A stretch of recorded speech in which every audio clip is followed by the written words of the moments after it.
बीमार हो गया। हुजूर ने फरमाया चलो तीमारदारी करने चलते हैं।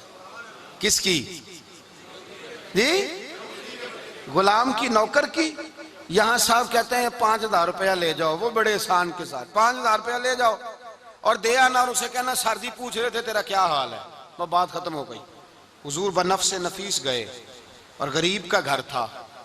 वो यहूदी बाहर निकला जिसका बेटा बीमार था, तो कहता जब दरवाजे पे मैंने मुसलमानों के नबी को खड़े देखा तो मेरे पैरों तले जमीन ही निकल गई। मैंने कहा हुजूर मुझ गरीब की कुटिया में कैसे आए? पर मैं तुझे पता है ना तेरा बच्चा मेरी नौकरी करता था या कभी बीमार हो गया, मैं तीमारदारी करने आया हूं। वो यहूदी कहता मुझे ख्याल यकीन ही ना आए कि मेरे घर में हुजूर, तू अमीर हरम, मैं गरीब बेनवा, तू कुजा मन कुजा, मेरे घर में हुजूर आए। कहते कहाँ है हमारा प्यारा? हुजूर वो लेटा हुआ है। सहाबा कहते हैं नबी पाक सराहने गए तो उसका आखिरी वक्त था, थोड़ा सा टाइम था। मेरे मुस्तफा ने फरमाया तू मेरी नौकरी करता था, आज मैं तेरी तीमारदारी करने आया हूं। गुलामों सुनो, जो रसूलुल्लाह की नौकरी करे आखिरी वक्त आए तो अल्लाह के रसूल पहुंच जाया करते हैं, हुजूर पहुंच जाया करते हैं। नजम किया खुदा आरजू है यही, आशिके जार की आबरू है यही, मौत के वक्त सर उनके कदमों में हो, दीद होती रहे दम निकलता रहे। हुजूर पहुंच जाते हैं। नबी पाक तशरीफ लाए, बैठे सराने। हुजूर ने जब अपना बर्फ से ठंडा और कस्तूरी से ज्यादा खुशबू वाला हाथ उसके बालों में फेरा, आंखें खोली, हुजूर ने फरमाया चल कलमा पढ़ जा, चल मेरा कलमा पढ़ जा। सारी दुनिया दरे रसूल पे आके कलमा पढ़े और हुजूर उसे कलमा पढ़ाने घर तशरीफ ले गए। ये एक मजदूर को, एक मेहनत करने वाले को एजाज दिया। घर गए, कलमा पढ़ ले। उसने अपने वालिद की तरफ देखा और वालिदा की तरफ देखा। माँ बाप यहूदी रोने लगे, कहने लगे बेटा ये हमसे ज्यादा बढ़कर तेरे हक में खैर खा है, जैसे कहते हैं कर ले। उसने कलमा पढ़ा और हुजूर की गोद में लोट पोट होने लगा। कलमा पढ़ा, रूह परवाज कर गई। शारहीन कहते हैं जब नबी पाक वहां से निकले तो हुजूर ने फरमाया उठाओ इसकी मैयत को। माँ बाप कहने लगे कहाँ ले जाना है? फरमाया हम अपने तरीके के मुताबिक गुस्ल कफन करेंगे, इसलिए कि जो कलमा पढ़ जाए फिर वो मेरा हो जाया करता है, मेरा हो जाया करता है। भाई याद रखें, मजदूर को हजरत रबिया बिन काब फरमाते हैं मैं हुजूर को वुजू कराता था, रात का वुजू मेरी जिम्मेदारी थी, सिर्फ एक वुजू रात का। हमारे यहाँ तो 25 साल मजदूर मजदूरी करके चला जाता है, पर वो मजदूर ही रहता है, वो मजदूर है, उसका कोई एजाज नहीं, कोई उसके लिए वो कहते हैं अब बाबा जी आपको खांसी ज्यादा आती है, अपने बेटे को लगा दें, किसी और की ड्यूटी लगा दें, अब आप काम नहीं कर सकते। 25 साल नौकरी की, मिला क्या? हजरत रबिया कहते हैं मैं वुजू कराता था रात का, मेरे नबी पाक ने फरमाया शादी क्यों नहीं करता? तो मैंने कहा या रसूल अल्लाह, ना मेरे पास हुसन है, ना पैसे हैं, ना कोई कारोबार है, मुझे कौन रिश्ता देगा? मेरा रूप भी नहीं ते मेरा रंग भी नहीं, मैंने यार मनाउण दा ढंग भी नहीं, कौन मुझे रिश्ता देगा?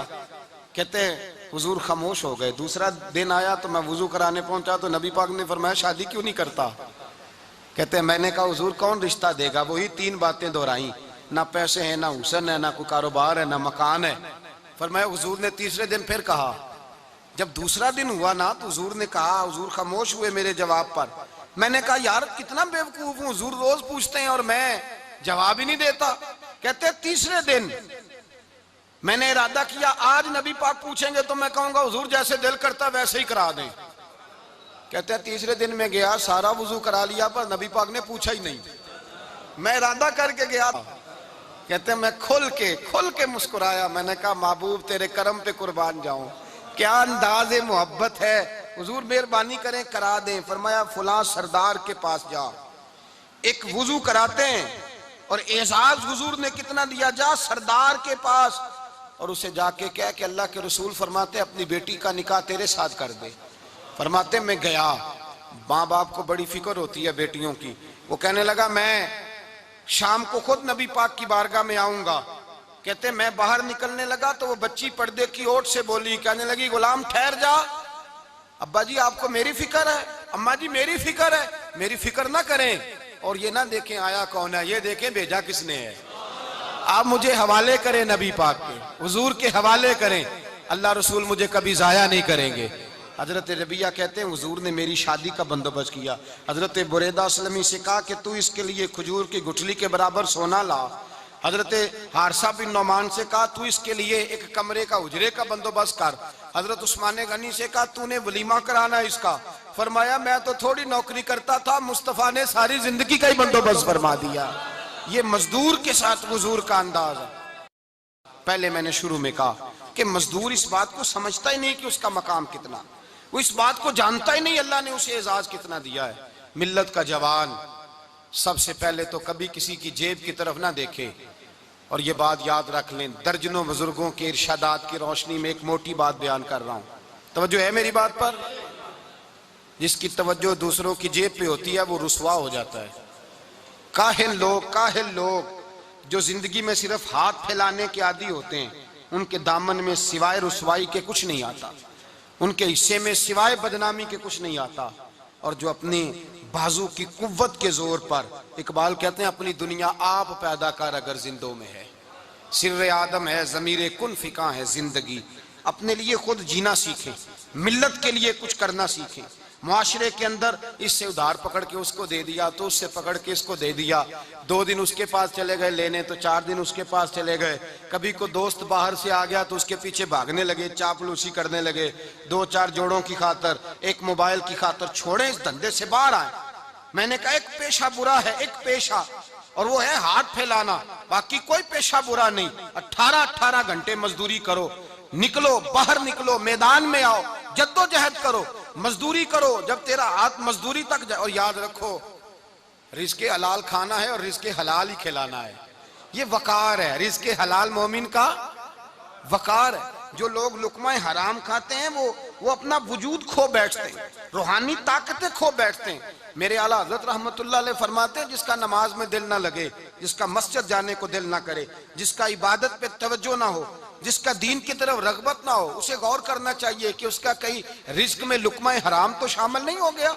फरमाया जब लुकमा हराम शामिल होता है तो अल्लाह तबारक व तआला मार्फत का नूर छीन लेता है, फिर इंसान की जुबान से तासीर चली जाती, फिर उससे सजदों की जो कैफियत होती है वो रूठ जाती है, दुरूद सलाम के जायके नसीब नहीं होते। मेरे मुस्तफ़ा करीम सल्लल्लाहु अलैहि वसल्लम गुजर रहे थे, एक आदमी दुआ मांग रहा था, या रब या रब या रब या रब कह रहा था। नबी पाक ने फरमाया ये कयामत तक भी दुआ मांगे तो इसकी कबूल नहीं होगी। सहाबा ने कहा हुजूर आप तो रहमतल लिल आलमीन है और आप फरमा रहे हैं इसकी दुआ कबूल नहीं होगी। नबी पाक ने फरमाया इसलिए कबूल नहीं होगी कि जो कपड़े पहने हैं वो भी हराम पैसों के हैं, और जो इसने खाया है वो भी हराम पैसों का है, और जो पिया है वो भी हराम पैसों का है। कैसे इसकी इल्तिजा उसकी बारगाह में कबूल होगी जब ये लिबास से लेकर खुराक तक और खुराक से लेकर मशरूब तक हर चीज नाजायज पैसे। तो मार्फत का हुस्न कैसे पैदा होगा, फजर में आंख कैसे खुलेगी, कुरान पाक की तरफ दिल कैसे जाए जब तेरे अंदर रिज़्क़े हलाल जाता है। हजरत बायजीद बुस्तामी फरमाते हैं तू मेहनत करके हलाल की रोटी खा, वो तेरे वजूद के अंदर जाके नूर बन जाएगी, और ऐसा नूर बनेगी कि वो रोटी तुझे सुबह खुद जगा के बेदार करा के अल्लाह की बारगाह में झुका देगी। रिज़्क़े हलाल खाएं, मेहनत करें, जद्दोजहद करें। हातम ताई बहुत बड़ा सखी था। किसी शख्स ने एक दिन हातम ताई से पूछा कि तूने कभी अपने से भी बड़ा सखी देखा है? कहने लगा हाँ मैंने अपने शहर का एक बाबा देखा तो मुझसे भी ज्यादा सखी है, मुझसे भी ज्यादा सखी, मुझसे भी ज्यादा। तुझसे ज्यादा?